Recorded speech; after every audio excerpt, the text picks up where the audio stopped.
الا عندك جوج تفاحات جيبيهم واجي نحضروا انجح والذ بسبوسه كتجي معلكه وزوينه وهشيشه البنات بزاف. تبعوا معايا الطريقه ديال الفيديو وضروري ما خاصكم تجربوها ليا، راه كتجي غزاله، وتقولوا لي كيفاش جاتكم. ما تنسونيش قبل ما نبدا معكم لا فيديو القليبات ديالكم وتبارطاجيو لي الفيديو مع الحباب باش تعم الفائده للجميع. وشوفوا لي البسبوسه كيفاش كتجي من الداخل، كتجي معلكه وزوينه. جربوها، ضروري ما يكون عندكم تفاح في الدار، غير نوضوا جربوها وقولوا لي كيفاش جاتكم. غادي نحتاجوا جوج ديال البيضات اللي يكونوا بحراره المطبخ، كاس ديال السنيده، نص كاس ديال الزيت، واحد سكر فاني كنخلطهم مزيان بالطراب اليدوي، وكنضيف عليهم كاس ديال الحليب، كاس ديال السنيده، وجوج كيسان ديال الدقيق.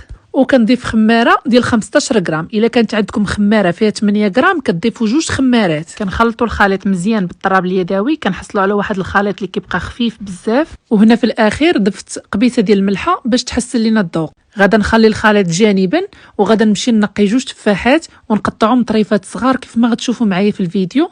هنا غناخذ المول اللي غادا ندهنو بشويه ديال الزيت وغنرشوه بالفينو ولا بالسميده. غادا نضيف فيه الخليط وناخذ جوج تفاحات اللي قطعناهم رقاق، غادا نضيفهم كاملين في الخليط. ومن الافضل انكم تكثروا شويه التفاح، راه كتجي زوينه وكتجي معلكه بالتفاح. كناخذ واحد سكر فاني كنرشو من الفوق التفاح، وكنرش شويه ديال الكاوكاو. هنا الا بغيتوا ترشوا شويه لوز ايفيلي حتى هو كيجي زوين. من الافضل انا ما متوفرش عندي، ضفت غير شويه كاوكاو وغندخلها للفران طيب على درجه الحراره ديال 170. كنخليوها حتى كطيب من التحت، كيبان لنا الجوانب بداو كيحمروا، وكنشعلوا عليها شويه من الفوق. وهنا كنوجد السيرو اللي كنسقيها به. كناخذ كاس ديال الماء مع جوج المعالق ديال السنيده مع واحد سكر فاني، كنتبخهم مزيان فوق البوطه وكنضيفهم فوق من البسبوسه من بعد ما كنخرجها. الا كان السيرو سخون البسبوسه تكون بارده، والا كان السيرو بارد البسبوسه تكون سخونه. يلا خرجناها من الفران وكنرشها بشويه ديال الكاوكاو. كتجي غزاله البنات، معلكه لذيذه.